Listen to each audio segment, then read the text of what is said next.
Hey guys, it is time for me to talk about all the books that I listened to / read in the month of April 2019. Stick around to see what books I marked off my TBR list.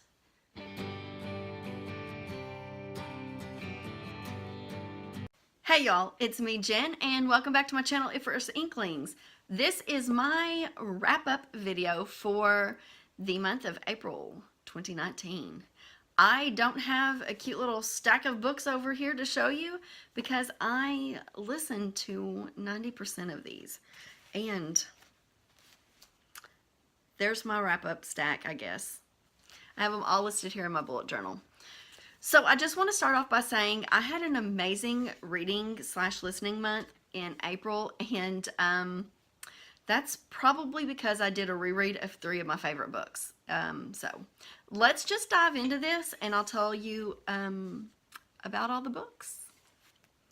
So the first book that I finished in April was Midnight in Chernobyl by Adam Higginbotham. I gave this 5 stars. This book is about the Chernobyl disaster.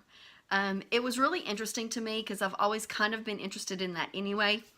I did listen to it on audio, which I did borrow from my library. Did I borrow that one?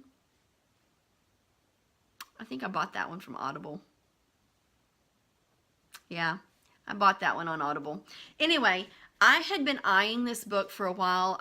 I've been seeing it in the bookstore when I've gone in to browse, but I am not a reader of nonfiction. I cannot sit there and read a nonfiction book like that.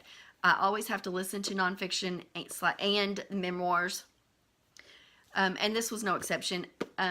It was really good, though. I have to say the audio version of it was great. It flowed really well. It's a really long book. I think it's like 13 or 14 hours long, and it goes through a little bit of back history of building the Chernobyl plant, and then it goes all through the accident, the meltdown, and then a little bit of things that happened afterwards. But I was really amazed at, one, how with Russia being such a communist country, and they were just in the process of changing to communism at that point, and how that affected the materials and the quality of the materials. And it was ultimately the quality of the materials and the rush job to get it completed that ended up causing the disaster to happen in the first place. And then I was amazed at just the blatant disregard to the lives of the Russian citizens that the government had. It just blew my mind. There was so much stuff that was preventable, so many deaths that were preventable, and the Russian government just didn't care. There were a lot of people that died from radiation poisoning and radiation sickness that could have been easily prevented had the government if they were just honest with their citizens. It was very preventable. So, moving on. The next book I listened to was also a nonfiction book. It was the library book by Susan Orleans. I also gave it 5 stars. This book was very good on Audible. I really enjoyed it. The story itself was really interesting. It follows the library fire in the LA library in, coincidentally enough, the exact same week that Chernobyl melted down. April 1986. Actually played a really prominent role in my reading this month, 1986, and specifically April of 1986. So, anyway, this book, it has a little bit of a mystery to it. It was about the library fire, but it was suspected that the fire was arson, and so it followed along the story and the case of that and the investigation of the arson, and it followed along with the person that was accused of setting the fire. And I can't remember his name. But ultimately, I don't think there was ever any ultimate proof of it. And it could have been caused by a lot of different things, even not just arson. And it also talked a little bit about arson cases itself and how arson is determined and how that may not be a very accurate way to determine arson. Okay, I found this on the web for a very accurate way to determine arson. Check it out. Thanks, Siri. Goodbye. Well, I guess I was talking a little loud for Siri. So, back to the wrap-up. Again, like I said, it was really good. One of the things I really enjoyed about the library book was that the chapters were, there was always a list of library books that kind of led into the next, their titles led into the next section. So they would, and she used the Dewey Decimal System as well. So it was like Charles Bukowski and then whatever his Dewey Decimal System was, wherever his books are. And Bukowski was referenced in there, so at one point, which I thought that was really cool. So I really thought that was a neat and interesting way to do the different chapters / sections of that book. So then the next book I listened to was actually a fiction book. It's a sci-fi fantasy, it's more sci-fi book, and it is young adult. It's called Nemesis by Brandon Reichs. And I gave that one 5-star. It is really good. Nemesis is about, so it starts out with two kids who share a birthday in the same little small town in, I think it's probably like Colorado, that area, because it's surrounded by mountains. They live in a valley surrounded by mountains. And there are 67 kids in their graduating class. But when they're in kindergarten, these people come and ask them questions and give them shots. And then Men and Noah are taken away and to this other area and given other shots or something. I don't remember exactly. But then every 2 years on their birthdays, in the odd years, they're murdered. And then they come back. They respawn or reset or whatever you want to call it. But that happens every 2 years on their birthday. And so that's about all I'm going to say about it, because that leads into what happens later on in the end of the book, and I don't want to spoil that for you. But it's really interesting. I'm really enjoying it. I'm actually listening to the second book in the series right now, Genesis, and it is also very interesting. So the next book is also a YA fantasy book. It's The Kingdom of Copper by S.A. Chakraborty. Chakraborty. I don't know how to say that, and I've listened to it said numerous times, and my mouth does not want to form the pronunciation correctly. So I'm sorry. I apologize. It is not from lack of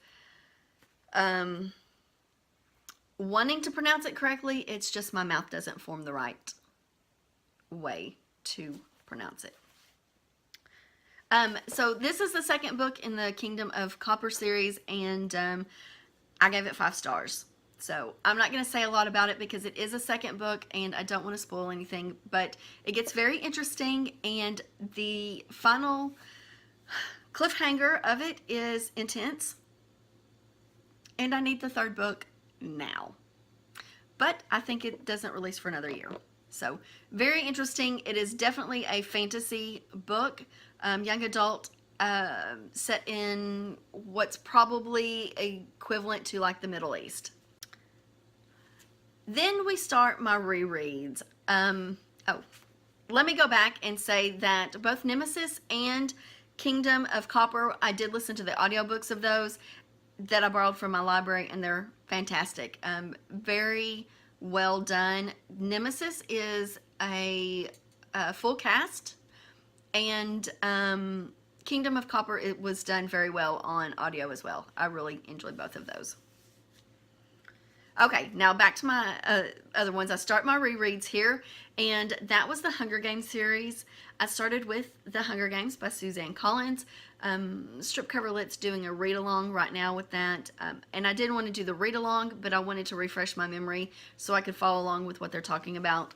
And I've never actually reread Hunger Games or Catching Fire.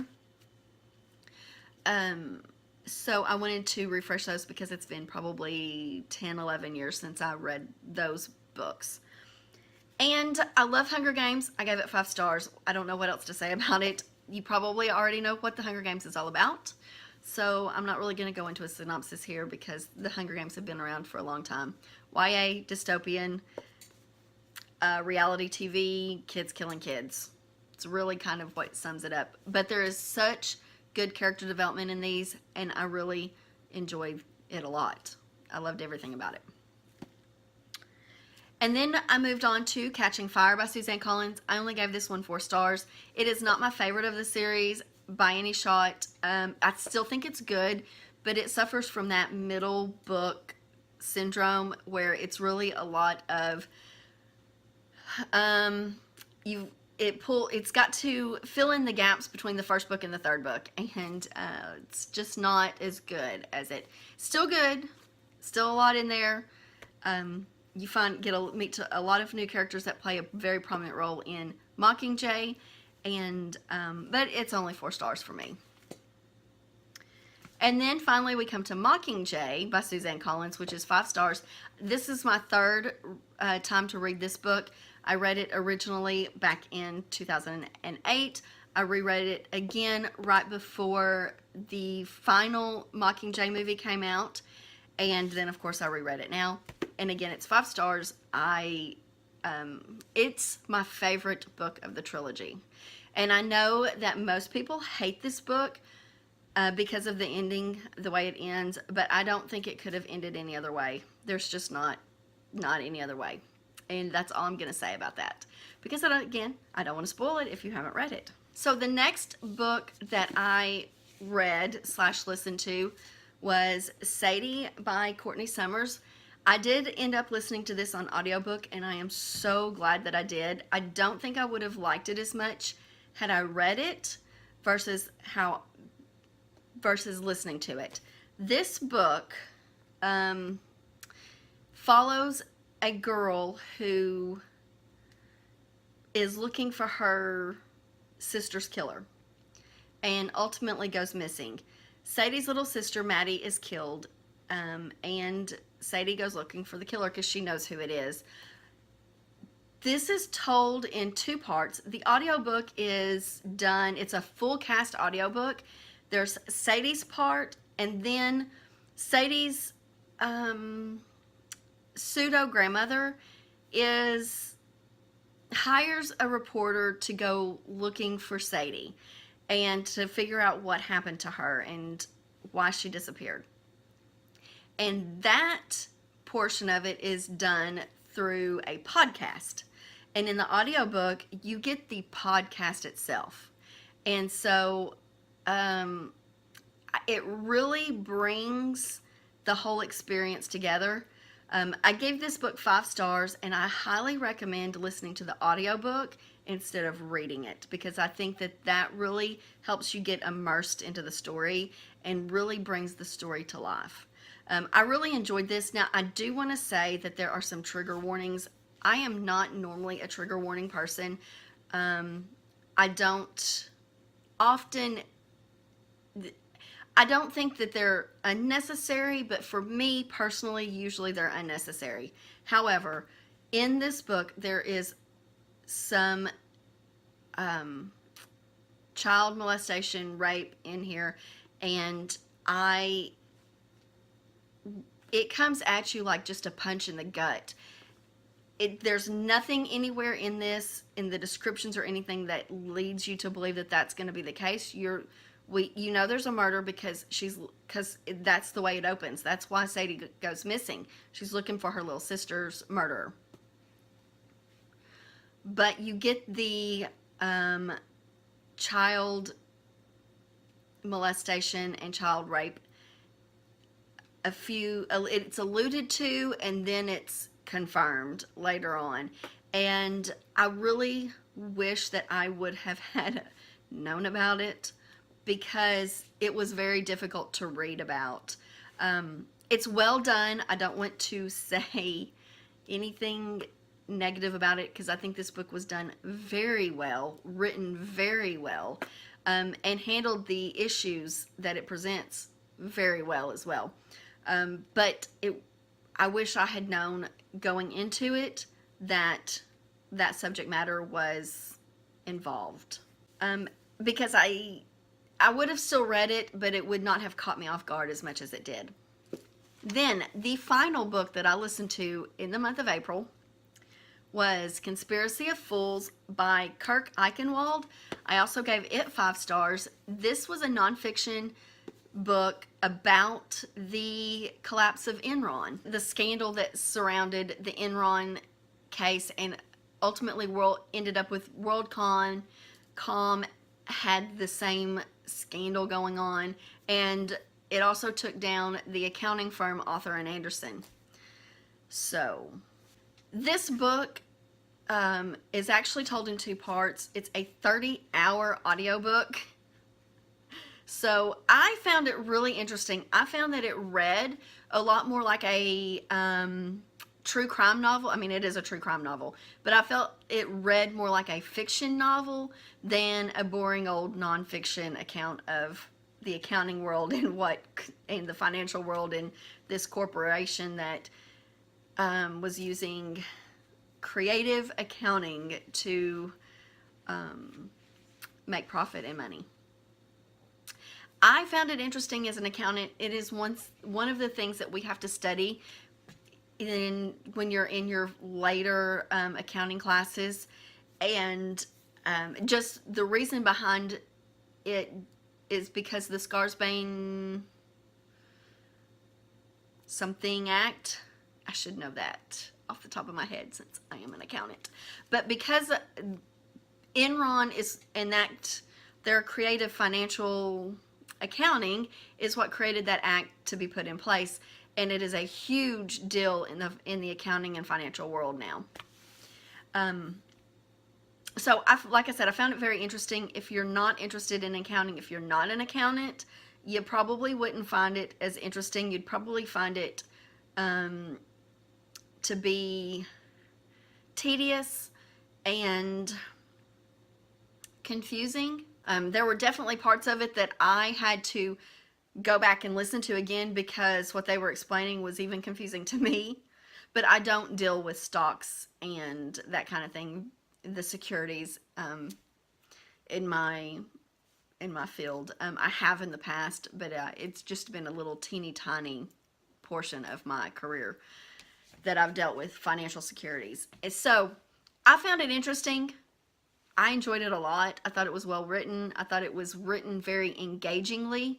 And I mentioned earlier that this whole month was about April of 1987. And in this, it starts out in 1987 because that's when the company started for Enron. And it takes you from that point all the way through the early 2000s when when everything just kind of imploded. So, yeah, that's my wrap up. As you can see, I read 10 books.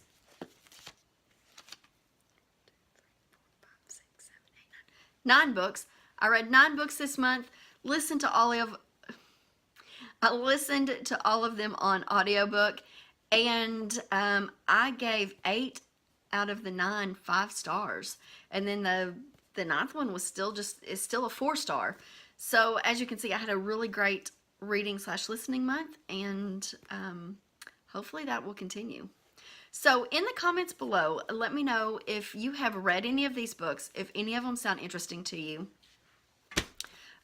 If you're going to pick any of them up either on audio or just the physical copy of them to read, I would really like to know that, and I would love to be able to talk to you about them once you have read them. And so that's it. If you've enjoyed this video, you guys know what to do at this point. Be sure and give me a thumbs up. While you're over there, go ahead and hit that subscribe button if you're not already subscribed, and leave me a comment. If you don't have anything related to the books that I listened to this month, then just leave me a emoji or just simply say hello. That way I can still interact with you and I know that you stopped by and watched my video. And until next month, when I have a new wrap-up video for you for everything I've read in the month of May, I will talk to you later. Bye.